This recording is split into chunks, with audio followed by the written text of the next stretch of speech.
Je viens d'accompagner le président Larcher, qui ont été parmi les tout premiers, avec le président Giscard d'Estaing, du reste, qui venait d'arriver. Et c'était un moment très émouvant, de recueillement.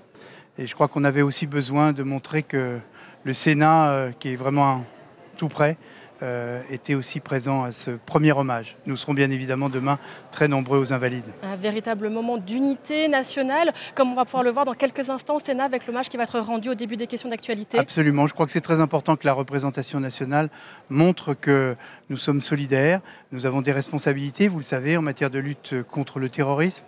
Et là pour l'instant, le temps est au recueillement. Et pourtant, la polémique a vite gagné les rangs des politiques, notamment du côté de votre parti, Christian Cambon, du côté des LR, avec les propos de Laurent Wauquiez sur le retour de l'état d'urgence ou la rétention pour tout, et bien les fichiers S pour radicalisation jugés dangereux. Alors je crois d'abord qu'il faut laisser le temps à l'émotion, elle doit s'exprimer. Il va être toujours temps après de regarder comment les choses se sont passées. Personnellement, je ne suis pas persuadé que ce soit la bonne formule.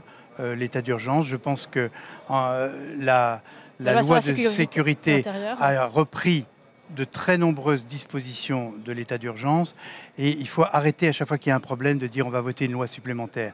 Nous avons tous les moyens juridiques pour faire face. Mais pas les moyens réels sur le terrain, quand on voit que seulement la moitié des fichiers S pour radicalisation sont réellement suivis.